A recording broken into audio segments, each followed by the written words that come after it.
Starship Flug 13 hat plötzlich einen Termin und der ist bereits nächste Woche.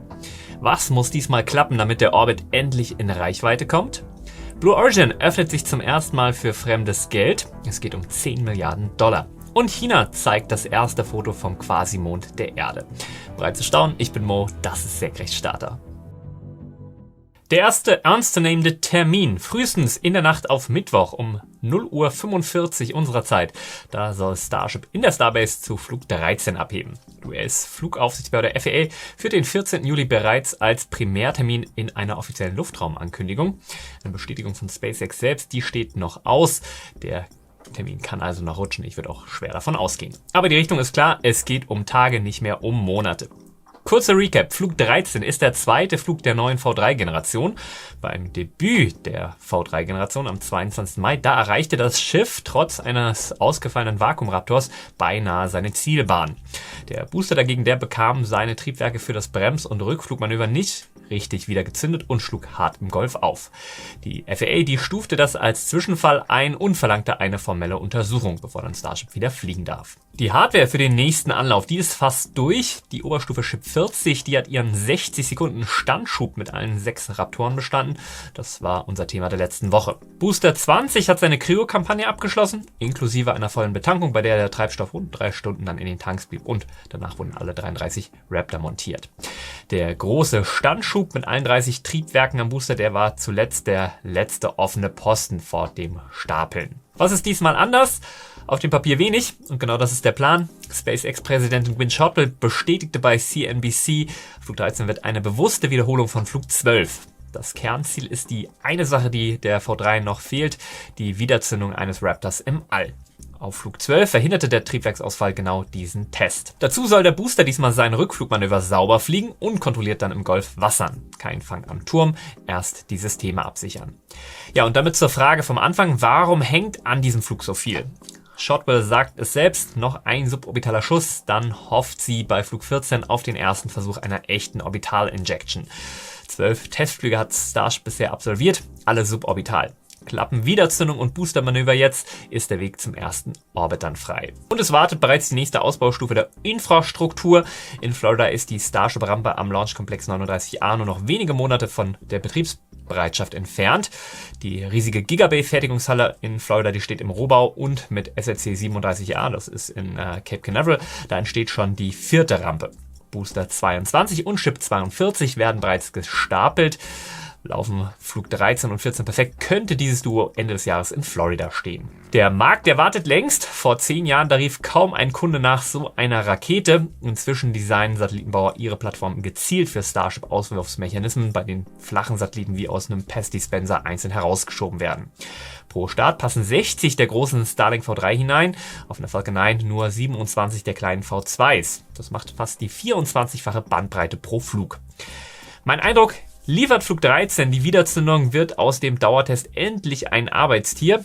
Wir sind dann natürlich live dabei, da am besten gleich die Glocke markieren, damit ihr den Start ja nicht verpasst. Ja, und während in Texas gerade alles auf Betriebstemperatur kommt, habe ich diesen Sommer ein ganz anderes Temperaturproblem gelöst. Dazu ein kleines Geständnis. Okay, ich muss euch was gestehen. Wenn ich früher Männer in Sandalen gesehen habe, dann dachte ich oft, okay, der hat modisch kapituliert, aber immerhin haben seine Füße die perfekte Betriebstemperatur. Tja, diesen Sommer, da laufe ich jetzt selbst dauernd in Sandalen herum, in den Merino-Slides von Gieswein, unserem Partner im Video heute. Meine offizielle Ausrede, ja, Socken in Sandalen, die sind ja in der Modewelt angeblich gerade wieder schwer angesagt. Die ehrliche Antwort: Hochsommer. Ja, denn mein Sommerdilemma war bisher, ab 30 Grad, da sind Sneaker ja eine Sauna mit Schnürung und die 5 € Poolschlappe, die hat ja null Halt und klatscht da bei jedem Schritt. Die Slides, die schließen genau diese Lücke. Im Fußbett, da liegt nämlich Merino-Wolle direkt auf Kork. Die ist von Natur aus antibakteriell, also bleibt das Hautgefühl trocken und riechen tut da auch nichts. Der Kork, der stützt ergonomisch, damit die Füße nach einem Studiotag, Einkauf und Paketboote dann nicht platt sind. Und die Riemen, die lassen sich links und rechts getrennt einstellen, weil kein Mensch ja 2 exakt gleich große Füße hat. Rein und raus ohne Bücken und trotzdem sitzt alles. Im Kern ist es ein Hausschuh mit Ausgangserlaubnis und das meine ich als Kompliment. Hausschuhe sind ja bei Gieswein seit 1974 Kernkompetenz. Designt wird in Österreich und da liegt auch die Wertschöpfung. Falls auch ihr dem Sommer nachgeben wollt, mit meinem Code bekommt ihr 20% Rabatt auf das gesamte Gieswein-Sortiment. Link und Code findet ihr auch in der Videobeschreibung. Ja, was ich im Sommer an den Füßen trage, das hat sich verändert, aber jetzt habe ich die perfekte Betriebstemperatur. Design und Wertschöpfung in Österreich, das gibt's seit dieser Woche auch ein paar hundert Kilometer weiter oben. Wien ist im Orbit. Das Raumfahrt-Startup Tumbleweed hat mit Oasis Alpha Österreichs ersten kommerziellen Satelliten ins All gebracht. Mitgeflogen am vergangenen Dienstag, 7.7. auf SpaceX Sammelflugtransporter 17. Gebaut in unter 9 Monaten. Oasis Alpha ist ein Demonstrator. Er soll Tumbleweeds sogenannte Pods erproben. Kleine Kapseln, die künftig Mikrogravitationsexperimente in den Orbit und wieder zurück zur Erde bringen sollen. Das erklärte Ziel der Wiener, Zugang zum All so einfach machen wie Paketversand. Und jetzt die Feinheit für alle, die vor 2 Wochen aufgepasst haben. R-Space Ad Astra bleibt der erste komplett in Österreich gebaute kommerzielle Satellit. Der startet aber erst im Herbst. Der erste österreichische kommerzielle Satellit im Orbit heißt dagegen ab sofort Oasis Alpha. Das österreichische Startup-Rennen, das hat damit einen Überraschungssieger. Zugang zum All wie Paketversand. SpaceX denkt da gerade in ganz anderen Dimensionen. Am Montag, 6.7., da hat das Unternehmen bei der US-Regulierungsbehörde FCC bis zu 100.000 Starlink-Satelliten der 3. Generation beantragt. Jeder Satellit mit rund 2 Tonnen, so schwer wie ein großer SUV. Geplant sind sehr niedrige Bahnen um 325 und 475 Kilometer mit bis zu 1 Terabit pro Sekunde Downlink je Satellit. Rechnerisch ein kompletter 4K-Spielfilm und das jede Sekunde. Ausgelegt ist das als globales Datenrückgrat fürs KI-Zeitalter. Eine Konstellation um Größenordnung jenseits von allem bisher Genehmigten. Wichtig, das ist erst ein Antrag. Genehmigung, Zeitplan und Umsetzung sind völlig offen. Geflogen ist SpaceX diese Woche trotzdem klassisch. Transporte 17, 81 Nutzlasten, Boosterlandung auf dem Drone-Chip im Pazifik. Mit an Bord 9 deutsche Mikrosatelliten vom Zentrum für Telematik für koordinierte Erdbeobachtung von Landwirtschaft bis Katastrophenschutz. Routine sind diese Sammelflüge offensichtlich nicht mehr. Kunden und Wettbewerber sprechen laut Space News inzwischen von Panik, weil SpaceX offenbar keine Transporterbuchungen jenseits von 2028, 2029 mehr annimmt. Ein offizielles SpaceX-Statement dazu gibt es bisher nicht. Die Sorge dahinter ist trotzdem real, dass die Falcon 9 künftig vor allem für SpaceX eigene Fracht fliegt. Ein Passagier von Transporter 17 verdient einen eigenen Blog, denn mit ihm beginnt ein neues Kapitel. Bohr von Citylabs ist der erste kommerziell gebaute nuklear betriebene Satellit im Orbit und trägt Amerikas erste kommerzielle nukleare Nutzlast. Die Kleinfirma aus Miami ist auf nukleare Mikroenergietechnik spezialisiert. Ihr Satellit ist ein INU CubeSat, ein Würfel mit 10 cm Kantenlänge. Stell dir eine Batterie vor, die ihren Strom nicht aus einer chemischen Reaktion zieht, sondern direkt aus radioaktivem Zerfall. Genau das ist die Beta-Voltaik-Zelle an Bord. Ein Halbleiter wandelt die Beta-Teilchen von zerfallenem Tritium in Elektrizität. Das Ganze ist Radiergummi groß. Die Leistung, die liegt im Nano- bis Mikrowatt-Bereich. Das reicht für keinen Rover, aber es hält einen Sensor jahrelang am Leben. Auch dort, wo nie Sonne hinkommt, etwa in der dauerhaft verschatteten Kraterregion am Mond Südpol. Den Alltagsbetrieb, den erledigt Bohr übrigens ganz klassisch mit Solarzellen. Die zweite Premiere ist die eigentlich wichtige. Bohr ist die erste kommerzielle Nuklearmission über das neue FAA-Genehmigungsverfahren, dessen Weg ein White House Memo 2019 geebnet hat. Damit existiert erstmals eine dokumentierte Blaupause für kommerzielle nukleare Nutzlasten. Das nukleare Zeitalter im All beginnt also nicht mit einem Reaktor, sondern mit einem CubeSat. Und die NASA legt bei der Kernkraft nach. Firefly Aerospace baut die Hitzeschutzschale für den Abstieg von Skyfall. Das ist ja die erste nuklear betriebene interplanetare NASA-Sonde, also die einen Antrieb hat, der nuklear basiert ist. Nukleare Sonden von der NASA gab es schon ein paar. Die soll 2028 3 Helikopter nach dem Vorbild von Ingenuity zum Mars bringen. Die Hardware-Finanzierung ist damit jetzt angelaufen. Nuklear zum Mars, das ist noch Zukunftsmusik. Quasi vor unserer Haustür meldet China dagegen Vollzug. Tianwen 2, Chinas erste Asteroiden-Sample-Return-Mission, die ist am Ziel angekommen. Gestartet im Mai 2025 auf einer Langmarsch 3B, gilt ihr Interesse Kamoelewa, einem Quasimond der Erde. Stell dir einen Felsbrocken vor, der die Sonne umkreist, dabei aber wie ein treuer Begleiter immer in der Nähe der Erde bleibt. Genau das ist ein Quasimond und die Erde hat mindestens 7 davon. Nach mittlerweile rund 1 Milliarden Kilometer Flugstrecke, gut dem 6-fachen der Distanz Erde-Sonne und mehr als 400 Tagen steht die Sonde jetzt nur noch 20 Kilometer vor dem Brocken. Wochenlang schwieg China zur Anflugphase. Ausgerechnet Funkamateure der deutschen AMSAT-DL verrieten anhand der Signale die Triebwerksmanöver. Am Montag, 6.7., lieferte Chinas Raumfahrtbehörde CNSA dann das erste Nahbild, aufgenommen am Donnerstag davor, am 2.7. Ein unregelmäßiger Fels von nur 16 bis 20 Metern Durchmesser. Jetzt beginnt knapp ein Jahr Kartierung mit 11 Instrumenten, bevor die Sonde dann eine Probe greift und zur Erde schickt. dann könnte sich eine faszinierende Frage klären.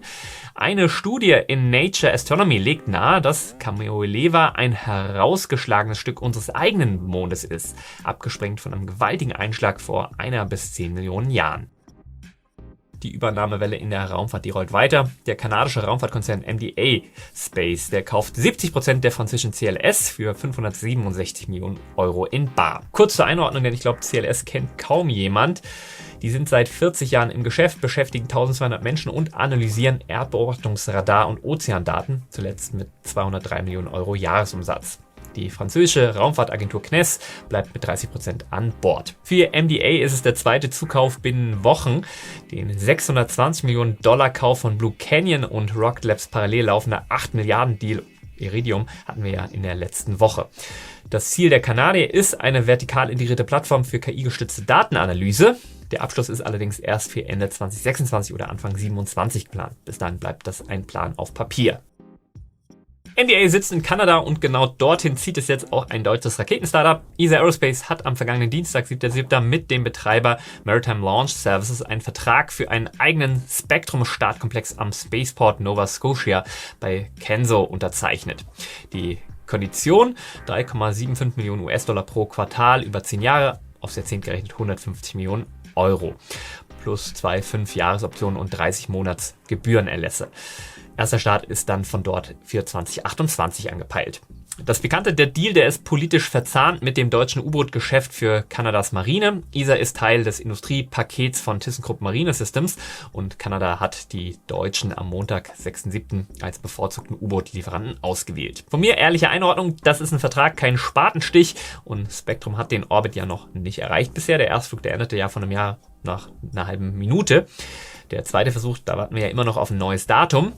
Ein zweiter Startplatz vor dem ersten Erfolg, das ist eine Wette auf die eigene Lernkurve. Umso wichtiger die zweite Nachricht, Planet Labs Germany bucht einen hochauflösenden Pelican-Satelliten der nächsten Generation auf Spectrum.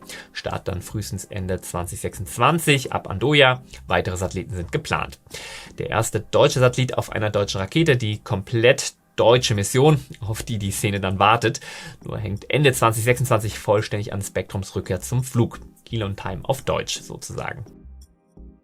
Comeback nach Rückschlag. Diese Übung kennt auch Blue Origin, nur einige Nummern größer. Und dafür öffnet sich das Unternehmen zum ersten Mal in seiner 26-jährigen Geschichte für fremdes Geld. 10 Milliarden US-Dollar will Blue Origin einsammeln, angeführt vom US-Investor Code Management bei einer Bewertung von 130 Milliarden, 6 Wochen nach der New Glenn-Explosion. Zuerst berichtet hat die New York Times, Firmenchef Dave Limp bestätigte die Pläne dann am Mittwoch in einem internen Memo. Offiziell äußerte sich bislang niemand. Zur Größenordnung, Jeff Bezos, der finanziert die Firma ja bisher alleine, zuletzt mit rund 1 Milliarde Dollar aus Amazon-Aktienverkäufen pro Jahr. Die Runde entspricht also 10 Bezos-Jahren auf einen Schlag. Ja, und das Geld, das hat Adressen. Der Wiederaufbau von Startkomplex 36, der Hochlauf der New Glenn-Fertigung mit dem internen Ziel von bis zu 50 Starts pro Jahr bis 2030. Und 2 geplante Megakonstellationen, darunter das Orbital-Rechenzentrum-Projekt Sunrise. Parallel läuft die Mondlanderfertigung ungebremst weiter. Nach den Angaben des Mondprogrammschefs bei Blue Origin, John Couluris, auf der Raumfahrtkonferenz Spacetide am Montag, hat Blue Origin 7 Blue Moon Länder gleichzeitig in Arbeit. Darunter 4 vom Typ Mark I, sauber isoliert vom Rampenwiederaufbau in Florida, über den wir ja die letzten Wochen ausführlich berichtet haben. 7 Mondländer bei Blue Origin und noch ein Mondlanderbauer sortiert sich neu. iSpace aus Japan. Die Firma, die hat am Mittwoch 500 Kilogramm Frachtkapazität auf einem Starship-Mondländer gebucht. Start frühestens 2030. Laut Tokyo Brief liegt der Deal bei rund 50 Millionen Dollar. Dazu entwickelt iSpace ein eigenes Fahrzeug, das Mobile Cargo System, ein flacher Frachtrover, der Kundennutzlasten vom Länder bis dann zu einigen Kilometer weit über die Mondoberfläche verteilt. In den 500 Kilogramm stecken Roverfracht zusammen. Netto bleiben dann mehrere 100 Kilogramm für Kunden. Der Länderbauer, der wird damit Mondspediteur auf SpaceX-Basis. Die ehrliche Einordnung, 2030 ist noch ein bisschen hin. Bislang existieren Buchung und nur Rendering. Ja, und das Ganze hängt an einem Starship-Mondländer, der selbst noch nie geflogen ist. Aber die Richtung ist klar. Nach 2 gescheiterten eigenen Landungen baut sich iSpace vom reinen Landerbauer zum Komplettanbieter für Mondzugang um. Kommerzielle Fracht zum Mond, kommerzielle Station im Erdorbit. Bei letzterem hat die NASA ja diese Woche Klarheit geschaffen. Am Montag, 6.7. da veröffentlichte die Behörde den Entwurf ihrer Ausschreibung für eigenständige ISS-Nachfolger. Der Plan: frühe Entwicklungsverträge an mindestens 2 Stationsbauer, später dann ein finaler Designwettbewerb. Damit ist die im Frühjahr erwogene Kehrtwende vom Tisch. Damals hatte die NASA laut überlegt, statt freifliegender Stationen nur noch ein Kernmodul an der ISS zu kaufen. Die Industrie widersprach massiv, offenbar mit Erfolg. NASA-Chef Jared Isaacman fasst es so zusammen: Die Branche, die glaube, die Zeitpläne halten zu können und sehe einen Markt, in dem die NASA nur ein Kunde unter vielen ist. Feedback zum Entwurf ist bis Ende Juli fällig. Dann zeigt sich, wie belastbar dieses Selbstbewusstsein wohl ist. Bis eine dieser Stationen fliegt, da vergehen noch Jahre. In Indien geht es dagegen um Stunden. Auf der Rampe des Satish Dhawan Space Center, Indiens wichtigsten Startplatz, da steht Vikram 1 vom Startup Skyroot Aerospace, die erste privat entwickelte Orbitalrakete aus Indien. Das Startfenster, das öffnet sich schon diesen Sonntag, also wenn unsere News erscheinen, und läuft dann bis zum 4. August. Es kann also sein, dass die Rakete schon geflogen ist, während du dieses Video siehst. Oder sie wartet noch. Die Mission, die heißt Aagaman. 4 Stufen, unten 3 Feststoffmotoren, oben eine flüssig angetriebene Kickstufe, quasi das Feintuning-Triebwerk für den Orbit. Bis zu 350 Kilogramm schafft Vikram 1 in den niedrigen Erdorbit. Die Zielbahn, die liegt diesmal bei 450 Kilometern. An Bord mehrere CubeSats in- und ausländischer Kunden. Dahinter steht ein Plan mit Ansage: $60 Millionen frisches Kapital seit Mai bei 1,1 Milliarden Dollar Bewertung. Bis zu 2 weitere Vikram 1 Flüge noch dieses Jahr. Ab Anfang 2027 dann die Stärke-Variante Vikram 1U mit 550 Kilogramm Kapazität. Ziel: fast eine Rakete pro Monat. Rückenwind gibt eine neue Subvention der indischen Regierung, die Startkosten dann um 30% drückt, bis zu $3.000 pro Kilogramm. Ob Vikram tatsächlich abhebt, das entscheidet sich frühestens am Sonntagmorgen. Was in der zurückliegenden Woche sicher geflogen ist, jetzt im Schnelldurchlauf. Den Sammelflug Transporter 17 vom vergangenen Dienstag mit seinen 81 Nutzlasten, den haben wir vorhin schon behandelt. Am Donnerstag folgt das Starlink-Nachschub von Cape Canaveral und dieser Flug, der hatte es in sich. Die Rekordgeschichte dazu gleich in den Kurznews. Und für Freitag, 10.07., da war in Wencheng der Erstflug der Lange Marsch 10B angesetzt, mit täglichem Startfenster dann bis Montag, 13.07. Samt dem Versuch, die erste Stufe auf See mit einem Netzfangschiff zu bergen. Über dieses Wagnis, da hatten wir schon vor 2 Wochen ausführlich gesprochen.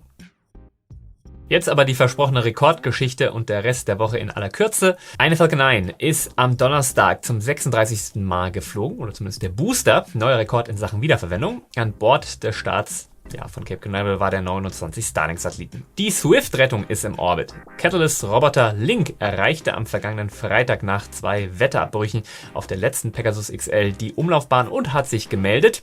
Das Andocken am Teleskop, seit 2004 ist es ja im All, folgt dann in den kommenden Wochen. Unser Cliffhanger bleibt also offen. Während Link auf sein Andockmanöver zusteuert, ist der Startkalender schon wieder prall gefüllt. Die Starlink-Routine, die läuft am Dienstag wieder weiter, 14.07. gleich doppelt von Vandenberg und von Cape Canaveral. Ebenfalls am Dienstag, 14.07. da bringt eine Soyuz vom Kosmodrom Baikonur die nächste Langzeit-Crew zur ISS. An Bord die Kosmonauten Piotr Dubrov und Anna Kikina sowie NASA-Astronaut Anna Mennen. Genau, das ist der Mann von Anna Mennen, die mit Jared Isaacman und Polaris Dawn im All war. Und in der Nacht auf Mittwoch, 15.07. dann nach aktuellem Stand der frühestmögliche Starship-Start. Noch ist er nicht offiziell angekündigt, wir halten euch da auf dem Laufenden. Am Donnerstag, da startet eine Falcon 9 von Vandenberg.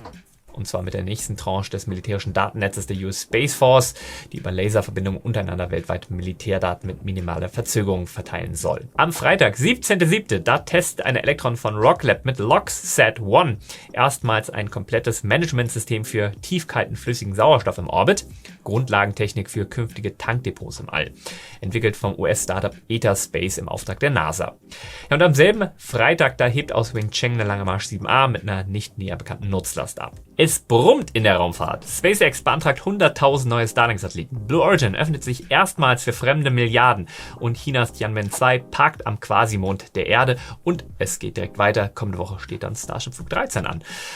Nicht vergessen, wenn ihr eure Füße diesen Sommer auch auf angenehme Betriebstemperatur bringen wollt, mit meinem Code gibt es 20% Rabatt auf das gesamte Gießwein-Sortiment. Link und Code findet ihr auch in der Videobeschreibung. Wenn du nichts davon verpassen möchtest, lass ein Abo da und aktiviere die Glocke. Und als Schutzengel bei Senkrechtstarter Plus, da siehst du jede Folge einen Tag früher und komplett werbefrei. Schreibt mir gerne in die Kommentare. 100.000 Starlink-Satelliten, notwendige Infrastruktur oder ein Antrag zu viel. Sehen wir uns beim Starship-Start. Bis dahin, immer schön senkrecht bleiben. Dein Mo.